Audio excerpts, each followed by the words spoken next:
إن الحمد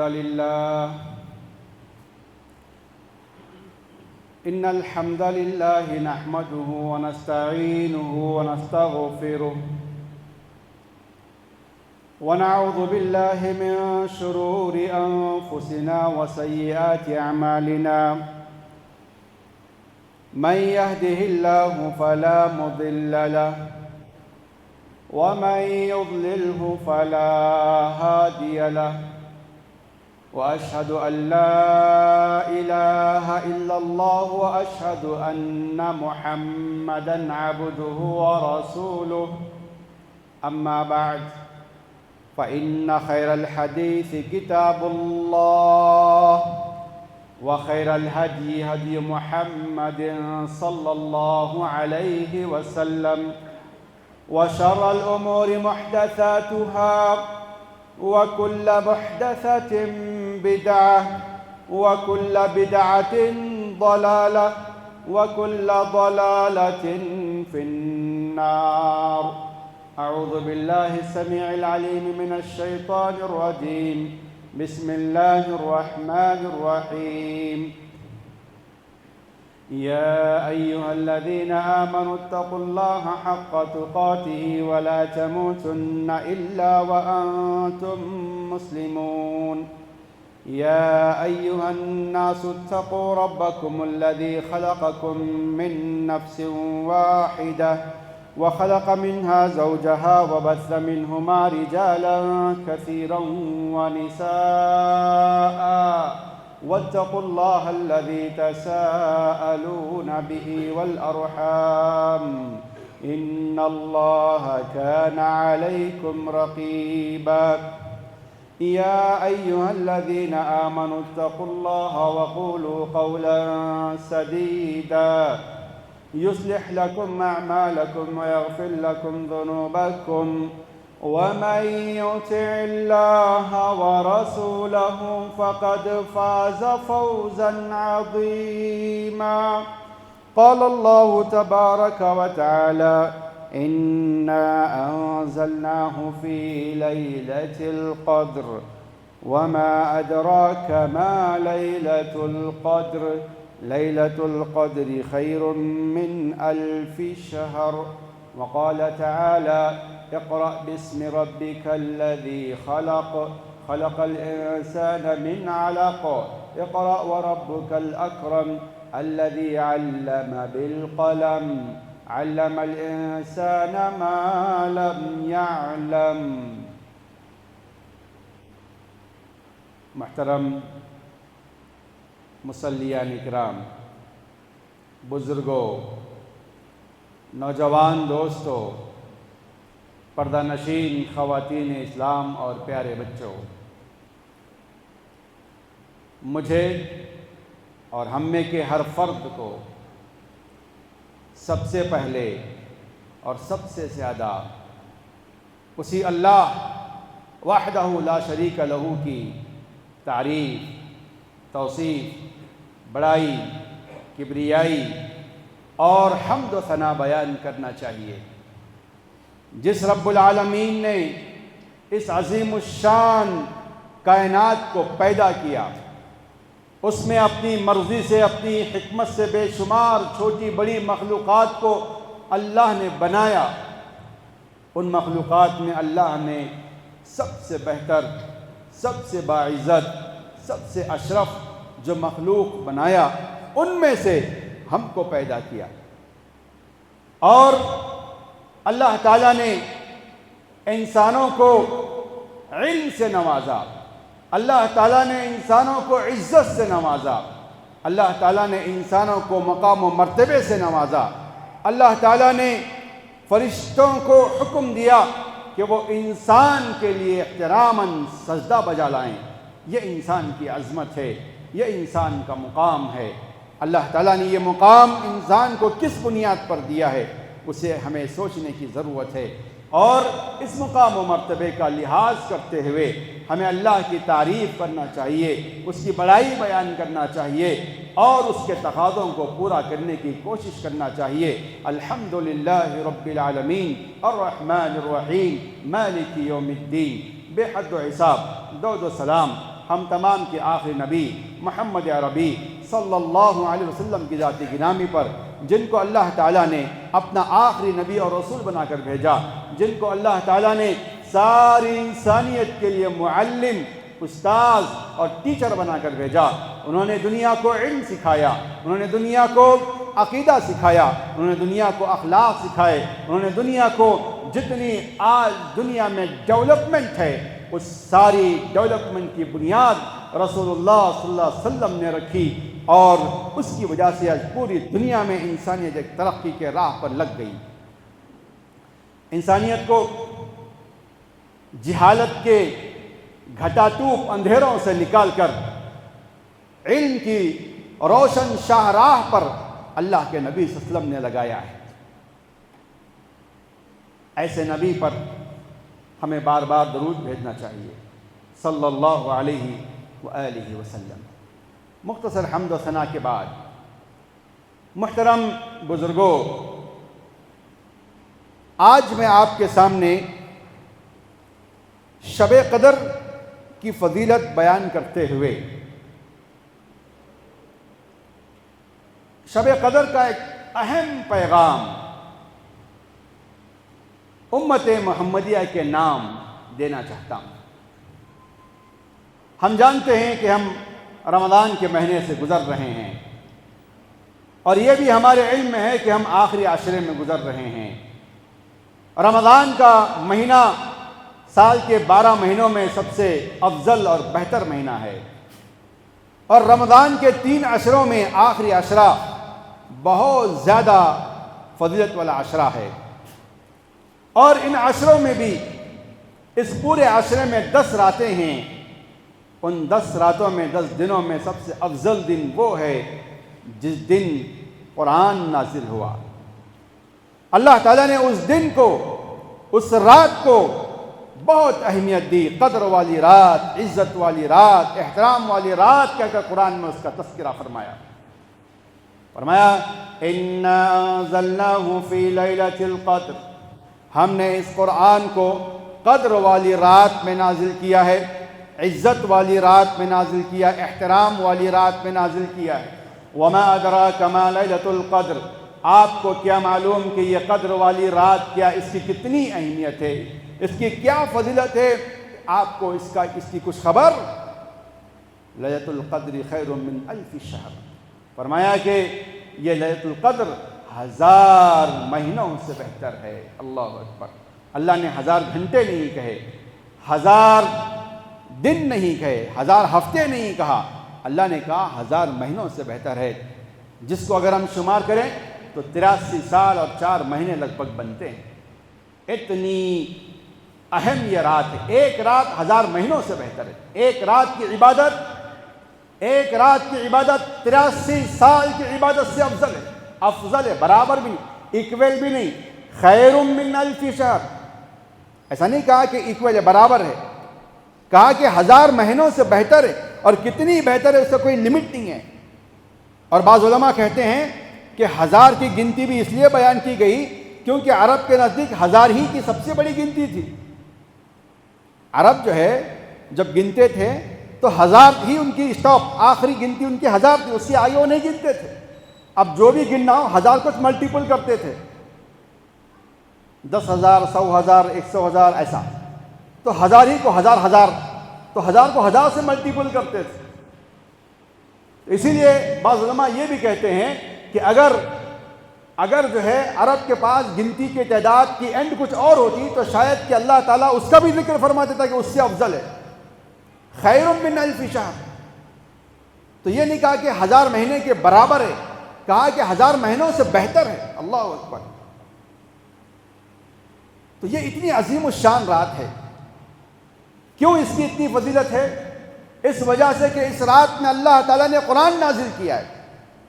لوح محفوظ سے آسمان دنیا پر قرآن نازل ہوا، پھر لوح آسمان دنیا سے قرآن مجید کا نزول اللہ کے نبی صلی اللہ علیہ وسلم پر اترنا شروع ہوا۔ یہ اسی مہینے میں ہے، اور اسی مہینے کی ایک رات میں ہے، اور اس رات کو شب قدر کہا جاتا ہے۔ تھوڑا اب مجھے اور آپ کو غور کرنے کی بات ہے کہ یہ وہ رات جس رات کی فضیلت 1000 مہینوں سے بہتر ہے، اس رات میں سب سے پہلا پیغام، سب سے پہلا میسج، سب سے پہلی تعلیم، سب سے پہلا اللہ تعالیٰ نے کیا حکم انسانوں کو دیا ہوگا، اور وہ حکم کتنا اہم ہوگا۔ 1000 کام ایک طرف اور وہ کام ایک طرف، 1000 باتیں ایک طرف اور وہ بات ایک طرف، 1000 ہمارے مسائل ایک طرف لیکن وہ مسئلہ ایک طرف، کیونکہ اللہ تعالیٰ نے اس افضل ترین رات میں جو میسج دیا ہے، جو پیغام دیا ہے، جو باتیں، جو آیتیں نازل فرمائی ہیں، اور ان میں جو پیغام دیا ہے، اس پہلی وحی کا جو پہلا پیغام ہے، پہلی وحی کا جو پہلا لفظ ہے، بہت زیادہ غور کرنے کی بات ہے۔ کیا ہے وہ پہلا لفظ؟ پہلی وحی کیا نازل ہوئی اللہ کے نبی صلی اللہ علیہ وسلم پر؟ اقرأ باسم ربک الذی خلق خلق الانسان من علق اقرأ وربک الاکرم الذی علم بالقلم علم الانسان ما لم يعلم۔ پڑھ اس رب کے نام سے جس نے تجھے پیدا کیا ہے، پڑھ تیرا رب بڑا مہربان ہے۔ اللہ اکبر، جس نے انسان کو قلم سے سکھایا ہے، اور انسان کو وہ سکھایا جو انسان جانتا نہیں تھا۔ اللہ نے یہ باتیں علم سے پوری 5 آیتوں میں علم سے متعلق، علم سیکھنے سے متعلق، علم کے اسباب سے متعلق اللہ نے باتیں نازل فرمائی ہیں۔ معلوم یہ ہوا کہ جب ہم تاریخ اٹھا کے دیکھتے ہیں تو یہ بات سمجھ میں آتی ہے کہ زمانے جاہلیت میں اللہ کے نبی صلی اللہ علیہ وسلم جس زمانے میں مبعوث ہوئے تھے، آج سے 1400 سال پہلے، یہ 1446-47 چل رہا ہے نا، 1447 چل رہا ہے، تو آج سے 1400 سال پہلے اللہ کے نبی صلی اللہ علیہ وسلم کے زمانے میں عرب کا کیا حال تھا اور دنیا کا کیا حال تھا، ہم تھوڑا ایک جھلک دیکھ لیتے ہیں۔ پوری دنیا میں ہر طرف برائی پھیلی ہوئی تھی، انارکی تھی، ظلم، زیادتی، جہالت، قتل و غارت گری، خون خرابہ، اور ان تمام برائیوں میں سب سے بڑی برائی جہالت، الٹریسی۔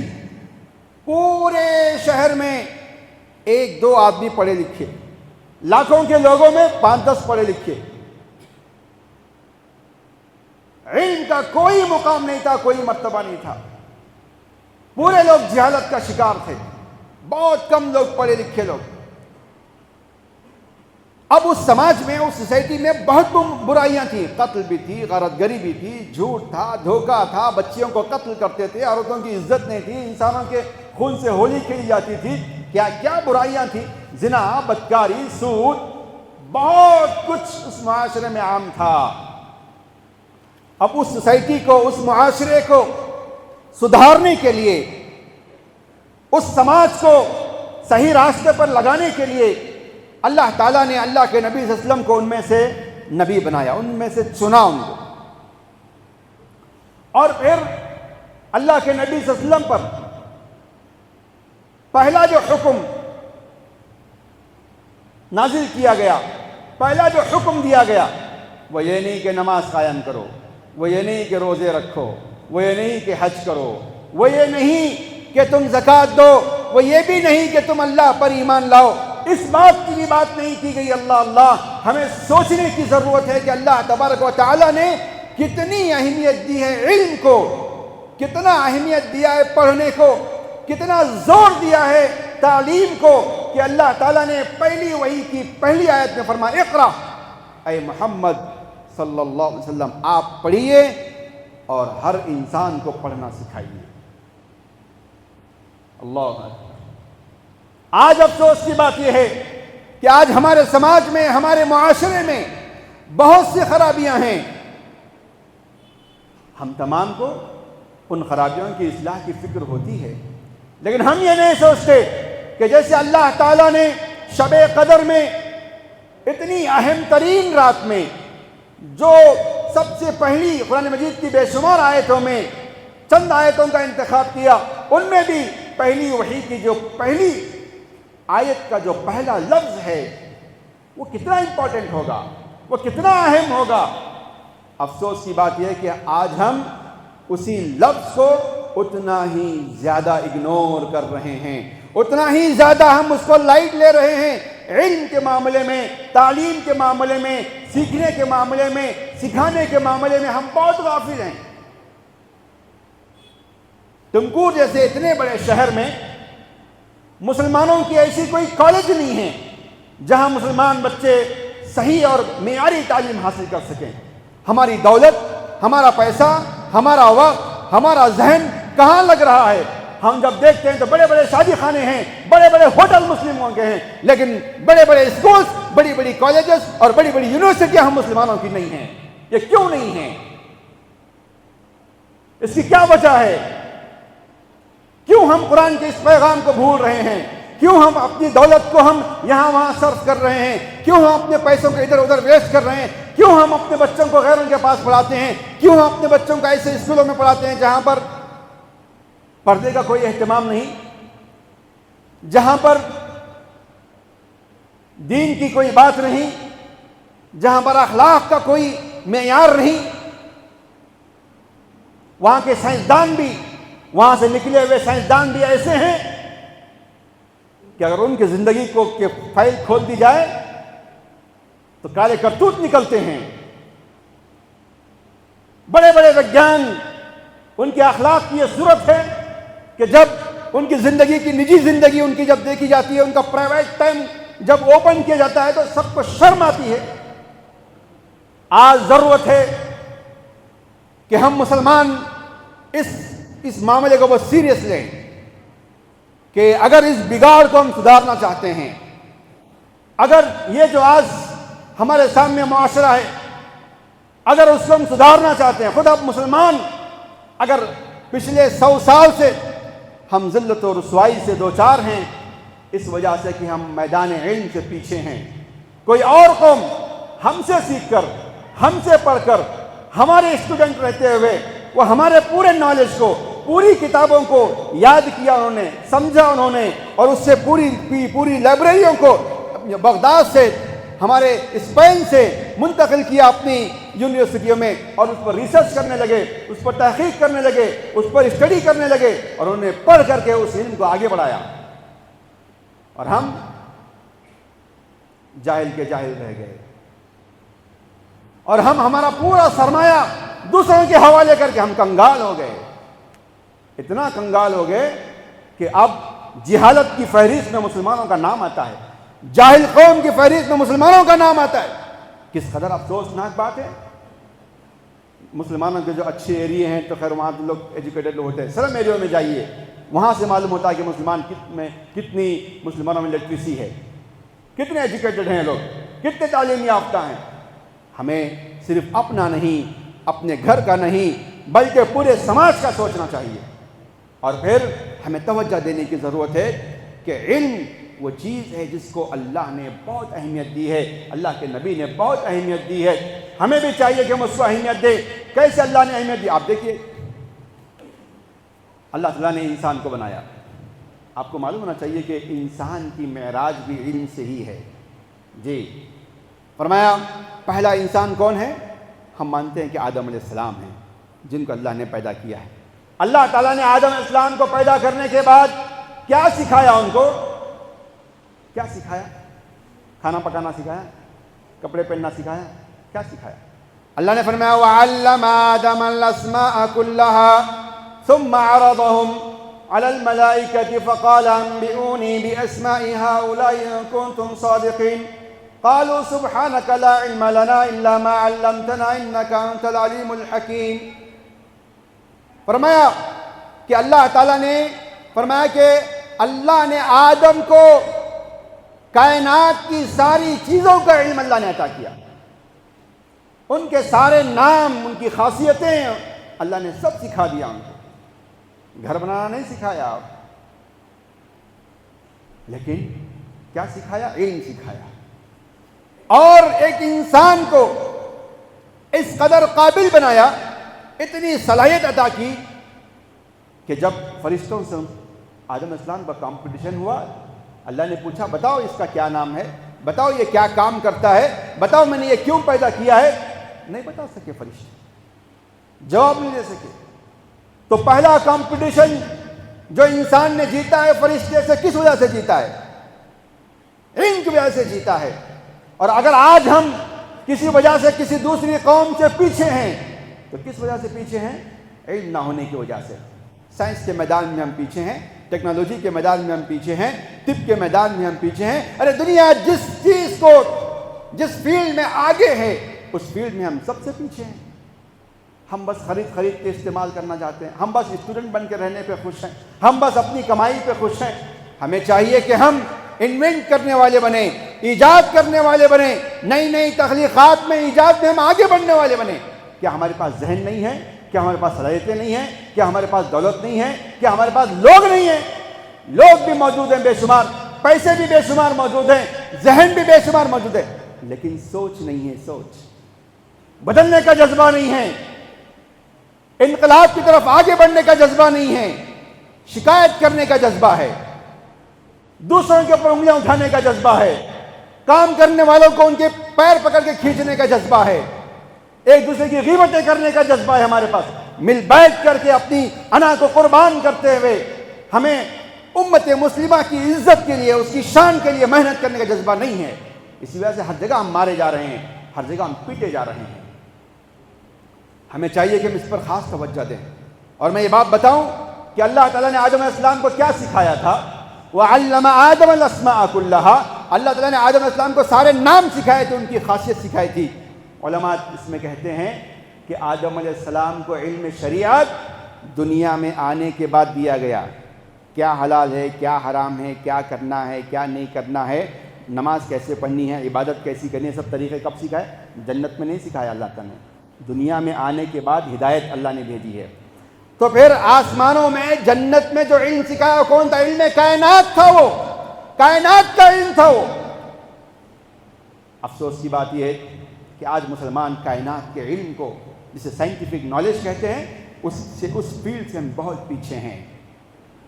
اور دوسرا رونا یہ ہے کہ ہم جب زمین پر اترنے کے بعد اللہ تعالیٰ نے زمین میں فساد پھیلانے سے روکنے کے لیے علم شریعت دیا ہے، تو معلوم یہ ہوا کہ علم کائنات سے ڈیولپمنٹ تو ہوتا ہے، اگر علم شریعت نہ ہو تو وہ علم ترقی کا ذریعہ نہیں، فساد کا ذریعہ بنتا ہے۔ آج جس قوم کے پاس علم کائنات ہے، سائنٹیفک نالج ہے، اس کی وجہ سے دنیا میں ترقی تو کر رہے ہیں، لیکن اس ترقی سے وہ دنیا کو سدھار نہیں رہے ہیں، دنیا کو برباد کر رہے ہیں، دنیا کو بگاڑ رہے ہیں۔ اب یہ رسپانسبلٹی بنتی ہے امت مسلمہ کی کہ یہ اس علم کو سیکھے اور علم شریعت کو سیکھے، اس بگڑے ہوئے ماحول کو سدھارنے کی کوشش کرے۔ اخلاق بگڑ چکے ہیں، کردار بگڑ چکے ہیں، بڑے بڑے ویگیان ان کے اخلاق بگڑ چکے ہیں، ان کی زندگیاں قابل افسوس ہیں، ان پر تھوکنے کی ضرورت ہے۔ کون سدھاریں گے اس کو؟ مسلمان سدھاریں گے۔ کیوں؟ ہمارے پاس علم شریعت ہے۔ تو علم کائنات اور علم شریعت کو جوڑ کر لے کر چلنے کی ضرورت ہے کہ ہم سائنٹیفک ترقی بھی دنیا میں لائیں گے، اور وہ اخلاق کے ساتھ، مینرز کے ساتھ، کردار کے ساتھ ہم دنیا کو سبق دیں گے کہ کیا ہوتی ہے ترقی اور کیا ہوتا ہے علم، کیسے ہوتے ہیں اخلاق، کیسے انسانیت کی خدمت کی جا سکتی ہے، کیسے انسانیت کو نقصان سے بچایا جا سکتا ہے۔ یہ پیغام دینے والے مسلم قوم ہیں۔ دنیا کی قوموں میں ٹیکنالوجی جائے گی تو وہ دنیا کو آرام نہیں دیں گے، دنیا کو برباد کریں گے، اسے بے چین کریں گے۔ دیکھ لو آپ، جنگیں ہو رہی ہیں، فساد ہو رہا ہے، سائنٹیفک نالج کو استعمال کرتے ہوئے ایسے ایسے بم اور بنائے جا رہے ہیں کہ انسان، معصوم انسانوں کی جان لی جا رہی ہے، مظلوموں پہ بم، بچیوں پہ بم برسایا جا رہا ہے۔ یہ کیا ہے؟ یہ انسانیت ہے، یہ اخلاق ہیں؟ اسلام نے کبھی ایسا نہیں سکھایا ہے۔ جب مسلمان ترقی میں تھے تو سب پر رحم کرتے تھے، سب کو معاف کرتے تھے۔ ہاں، دشمن جب سامنے آتا تھا، میدان جنگ میں، دنگل میں ہوتا تھا، تو پہلوان سے مقابلہ کرتے تھے، پہلوانی کے ساتھ، باہر جانے کے بعد معاف کرتے تھے۔ اللہ اکبر! کیسے عظیم نمونے ہیں۔ حضرت علی رضی اللہ عنہ سے رستم کے ساتھ مقابلہ ہوا، دونوں دنگل میں لڑ رہے ہیں۔ اللہ اکبر! علی حیدر کرار، بہادر انسان، مقابلہ کرتے ہیں اور رستم کو زمین پر لٹا کر اس کے سینے پہ بیٹھ جاتے ہیں، اسے ہرا دیتے ہیں۔ رستم غصے میں آ کر کے حضرت علی کے منہ پہ تھوک دیتا ہے، اور حضرت علی فوراً اٹھ جاتے ہیں اور کہتے ہیں کہ میں تجھے معاف کر دیتا ہوں، جہاں پہ تجھے بخشتا ہوں۔ رستم پریشان ہو گیا، ارے بھائی میں جب نیچے گر گیا ہوں، اس وقت تو جب منہ پہ تھوکا جاتا ہے تو پہلوان اپنی بے عزتی سمجھ کے جان لے لیتا ہے، یہ تو چھوڑ دیا۔ اللہ اکبر!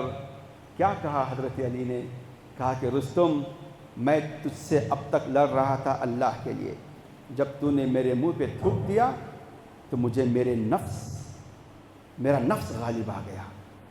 اگر تجھے ایک بار بھی میں مارتا تو میں اللہ کے لیے نہیں اپنے نفس کے لیے مارنے والا ہوتا، اور میں اللہ کو کیا جواب دیتا، اس لیے میں اٹھ گیا۔ میرے بھائیوں، پہلوانی ایسی دکھاؤ، پہلوانی ایسی دکھاؤ کہ پہلوان کو بھی معاف کرنے کا جذبہ ہو، اور تم پہلوان دکھاتے ہو کمزور بچوں پر، معصوم بچوں پہ بم گراتے ہو، یہ عجیب ہے۔ تو انسانوں کو، مسلمانوں کو چاہیے کہ وہ آج کی حالات کو سمجھیں، اور یاد رکھیے اللہ تعالیٰ نے انبیاء کرام کو جو معجزے دیے ہیں، ہر نبی کو وہ معجزہ دیا ہے جو اس زمانے کا سب سے زیادہ چرچے میں رہنے والا علم، اس کا معجزہ دیا ہے۔ حضرت داؤد علیہ السلام کو لوہا سے زرہ بنانے کا علم دیا، حضرت موسیٰ علیہ السلام کو ان کے زمانے میں جادوگری تھی، بہت جادوگری سر پہ چڑھ کے بولتی تھی، تو ایسا معجزے دیے جو جادوگری کو فیل کر سکے۔ حضرت عیسیٰ علیہ السلام کے زمانے میں میڈیکل سائنس بہت عروج پر تھا، تو اللہ تعالیٰ نے عیسیٰ علیہ السلام کو ایسے معجزے دیے جو میڈیکل سائنس کو مار سکے۔ اللہ کے نبی صلی اللہ علیہ وسلم کے زمانے میں چونکہ بہت زیادہ برائیاں عام تھیں، تو ان تمام کی اصلاح کے لیے اللہ کے نبی کو قرآن کا معجزہ دیا گیا جو قیامت تک باقی رہنے والا ہے۔ سارے انبیاء کے معجزے ان کے ساتھ ختم ہو گئے، لیکن نبی صلی اللہ علیہ وسلم کا معجزہ نبی صلی اللہ علیہ وسلم کی وفات کے بعد قیامت تک باقی رہنے والا معجزہ ہے۔ اب اس معجزے کو لے کر، یہ معجزہ کون سا ہے؟ یہ معجزہ علم کا معجزہ ہے، یہ معجزہ معلومات کا معجزہ ہے۔ اس معجزے کو لے کر کے مسلمانوں کو کام کرنا چاہیے۔ اس میں کائنات کا بھی علم ہے، اس میں شریعت کا بھی علم ہے۔ مسلمانوں کو چاہیے کہ دین و دنیا کی تفریق کو ختم کریں، دونوں کو جوڑ کر کے ایسے ادارے بنائیں، ایسے کالج، ایسے اسکولز بنائیں، ایسے کالجز بنائیں، ایسی یونیورسٹیاں قائم کریں جو علم کائنات اور علم شریعت کو ملا کر چلتے ہوں، جہاں سائنٹیفک نالج کے ساتھ ساتھ انسان کو اخلاق بھی سکھائے جائیں، جہاں انسان کو انسانیت بھی سکھائی جائے اور بتایا جائے کہ انسانیت کا کیا پیغام ہوتا ہے۔ اس کے بعد یہ کام کرنا آج کے دور کے مسلمانوں کی ذمہ داری ہے۔ مالداروں کو چاہیے کہ اس کو سمجھیں، ذمہ داروں کو چاہیے کہ اس کو سمجھیں، علماء کو چاہیے کہ اس کو بتائیں، اور ہماری ذہنی صلاحیتوں کو چاہیے کہ اس پر غور و فکر کریں اور آگے بڑھیں۔ آپ جانیے کہ اللہ کے نبی صلی اللہ علیہ وسلم جب مکہ فتح کر لیے، اللہ کے نبی صلی اللہ علیہ وسلم جب رمضان کے مہینے میں 17 رمضان کو جنگ بدر فتح کیا، 70 قیدیوں کو پکڑ کے لے کے چلے گئے۔ ہر قیدی کے لیے کیا کیا جائے مشورہ ہوا۔ حضرت عمر نے کہا کہ یہ اسلام اور کفر کی جنگ ہے، اللہ اس کے رسول کی محبت کا ثبوت دینا ہے، ہر شخص اپنے رشتہ دار کو دیکھے اور ہر شخص اپنے قریبی رشتہ دار کی گردن اڑا دے، اور یہ ثابت کر دے کہ اسلام میں اللہ کی محبت، اللہ کے رسول کی محبت ہے۔ شرک، تم جب توحید کو مٹانے کے لیے جب میدان میں آئے تھے تو ہم شرک کو مٹانے کے لیے تمہاری گردن کاٹیں گے۔ حضرت عمر نے یہ مشورہ دیا۔ یہ مشورہ نبی نے سن کر کہا کہ کیسے عمل کیا جائے؟ کہا سب سے پہلے میں اپنے رشتہ داروں کو مارتا ہوں۔ بہت حضرت عمر رضی اللہ عنہ بہت عزم کے دھنی تھے، مشورہ دیے۔ نبی صلی اللہ علیہ وسلم مشورہ سن کے کسی ایک مسئلے پہ فیصلہ کرنا پڑتا ہے۔ ابو بکر رضی اللہ عنہ نے مشورہ دیا، نہیں، کیوں ہم ان کی جان لیں گے؟ آلریڈی 70 قتل ہو چکے ہیں میدان بدر میں، ہم ان سے پیسہ لیں گے، فدیہ لیں گے، ان کی جان بخشی کریں گے۔ تو اس زمانے میں ایسے ہی ہوتا تھا، اس زمانے کا رول تھا، جو جتنے بہادر ہوتے ان کو قتل کر دیتے یا پیسہ لے کے چھوڑ دیتے۔ تو کہا کہ دوسرے آپشن پر عمل کریں گے۔ اللہ اکبر! پہلی مرتبہ پوری تاریخ میں اللہ کے نبی نے یہ ریکارڈ قائم کیا، آج تک وہ ریکارڈ موجود ہے، کسی نے اس کو بریک نہیں کیا ہے۔ نبی نے کیا کیا؟ کہا کہ جس کے پاس پیسہ ہے وہ پیسہ دے، جس کے پاس نالج ہے وہ نالج دے۔ اللہ اکبر! فرمایا کہ ایک قیدی کو جو پڑھنا لکھنا جانتا تھا، تیری آزادی یہ ہے کہ تو 10 انصار کے بچوں کو پڑھنا لکھنا سکھا دے، تیری آزادی۔ اور پوری کائنات میں ریکارڈ ہے کہ آج تک جنگ کے میدان میں ایسا فیصلہ کسی نے نہیں کیا ہے۔ ہم علم کو کتنی اہمیت دیتے ہیں؟ چونکہ ہمارے پاس کالجز نہیں ہیں، ہمارے بچے جا کے غیر مسلموں کے پاس پڑھ رہے ہیں، اس میں حرج نہیں، میں منع نہیں کرتا ہوں، جہالت سے بہتر ہم پڑھیں، کیونکہ خود نبی صلی اللہ علیہ وسلم نے غیر مسلموں سے پڑھایا ہے مسلمان بچوں کو، پڑھنے میں کوئی حرج کی بات نہیں ہے۔ لیکن کب تک ہم دوسروں سے ہی پڑھتے رہیں گے؟